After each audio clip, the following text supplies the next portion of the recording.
Parang baby ko lang yung pag-kiss ko yan.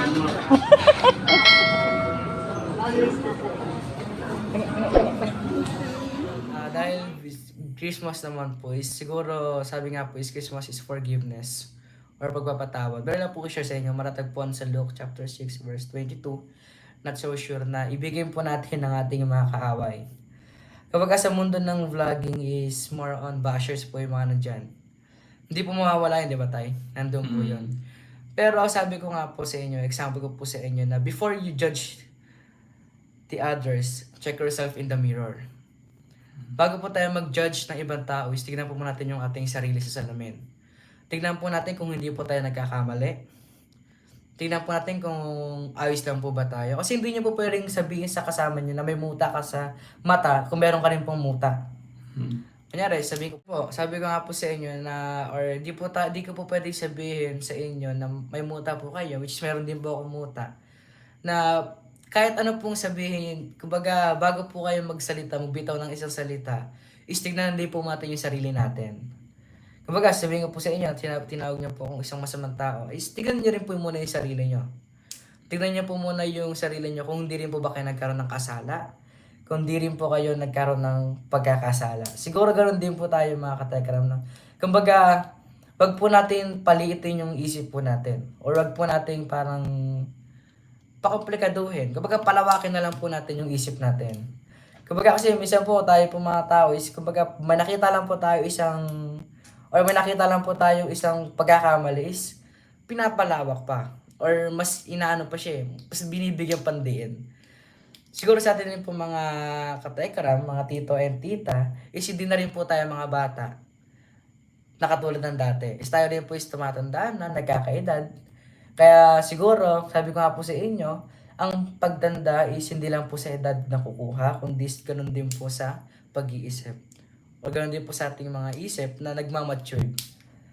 Hindi po yung edad po natin is patanda, tapos yung isip natin is pabata. Ganun po yun, mga katekram. So tayo naman po, kumbaga, sabi ko nga po sa inyo is yung reminders po sa inyo is maging thankful po tayo kung may nagkasabi po sa ating reminders. Kaya ngayon, bago po kami umalis, is yung maiiwan ko lang po sa inyong verse is matatagpuan sa Luke chapter 6 verses 22. Hello mga kamamshi! Ayan, una sa lahat, binabati ko po ang bawat isa ng belated Merry Christmas and advance Happy New Year sa lahat, no? Ilang araw na lang at matatapos na ang taong 2024. Ayan, napablog si Mamshi dahil, ayan, napanood ko po yung live ni Kuya Dave, no? At talaga namang sapul na sapul. Alam nyo na kung sino ang mga pinagsasabihan ni Kuya Dave sa mga sinabi niya. Nakakalungkot lamang, no, dahil mas mabuti pa yung bata, no, kahit gano'n ang edad niya is nakakaalam kung ano ang mabuti at masama, kung alin ang tama at mali, no? At alam naman natin, kulang na nga lang banggitin ni Kuya Dave ang mga pangalan, no? At sana naman mahiya na sila, no?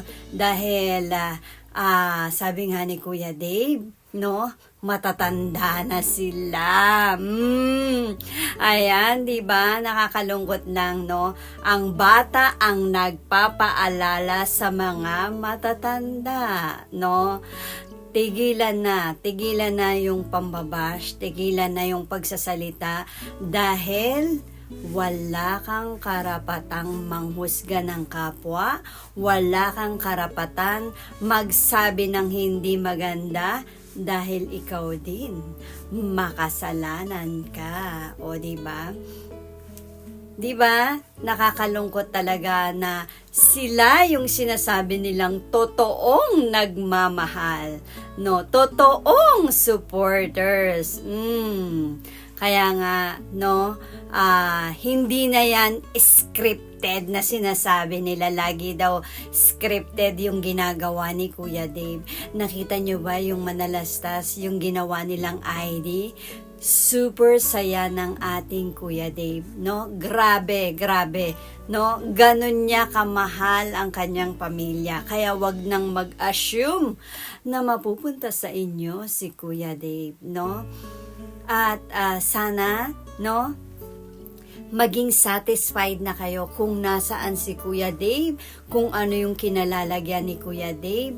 At sana naman, mahiya na kayo kay Kuya Dave. Si Kuya Dave na ang nagsasalita, no? Siyempre, may alam na yan, no? Nakikinig na yan at nakakarinig na yan at nakakabasa na yan, no? Sa palagay nyo ba, kapag nakaharap nyo si Kuya Dave or nakaharap kayo ni Kuya Dave, is matutuwa siya sa inyo na gayong todo dik-dik nyo sa kanyang tatay, di ba? Masasaktan at masasaktan ang ating Kuya Dave, no? Kaya mag-isip-isip na lang, no? Bago magsalita, sabi nga siyasatin muna ang sarili, no? Bago ka manghusga, tignan mo muna kung perpekto ka. Pero sinabi nga, walang perpekto, kaya walang karapatan ang sino man na manghusga ng kapwa. Yumaman ba? Pinagpala ba? Sabi sa Lord, sabi sa Bible, no? Ang sino mang ibinababa ng tao ay itinataas ng Diyos. At mas pinagpapala ang mga taong inaapi, no? Nakaka-proud talaga si Kuya Dave, no? At alam naman natin kung kanino niya gustong ipahatid ang lahat ng kanyang sinabi. Pag hindi pa sila nagising niyan, no? Sa taong mahal nila, nagsasalita na, no? At sana nga mabago ni Kuya ang kanilang pananaw. 'Di ba? Nakakaya bata na yung sumusuway o sumasaway sa mga mali nilang gawain, no? Grabe.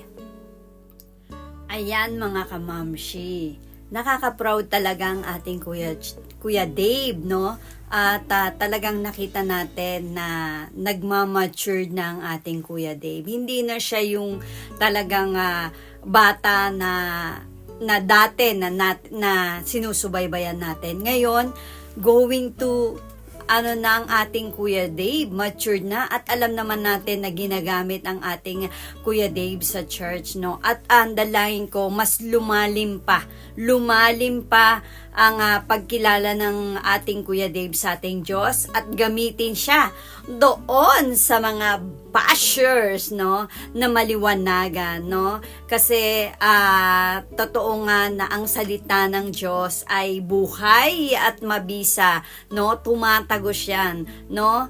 At kahit walang nakapangalan dyan, no? Basta ginawa mo, basta narinig mo, kung alam mong ginagawa mo, sapul na sapul. At nakakalungkot nga lang, mula pa sa bibig ng ating Kuya Dave nanggaling ang lahat ng iyon. 'Di ba? Kaya tayo mga kamamshi na sumusuporta ka sa Tekram channel, sumusuporta kay Kuya Dave, sumusuporta kay Kuya Luis, ayan, love lang, no? Mas masarap po ang magmahal dahil yan ang nais ng ating Diyos, no? Lalo na ngayon, magta-2025 na, iwanan na natin ang lahat ng galit, alisin natin yan sa ating mga puso, ang lahat ng mga pangit, no? Iwanan na natin at salubungin natin ang 2025 ng masaganang bagong taon, no? Mas masarap po na humarap tayo sa bagong taon na walang bit-bit na mabigat sa ating puso. At sa lahat ng mga basher, ayan, dalangin pa rin natin na kumilos ang Lord sa kanila. At sa lahat ng mga solid na sumusuporta, magkaisa lang tayo na patuloy na suportahan ang Tekram channel ang ating mga mahal na bata na si Kuya Dave at si Kuya Luis. Maraming salamat po sa inyong lahat. Ako na naman po si Ma'am Shi Marie na nagsasabing love, love, love. God bless everyone and bye-bye.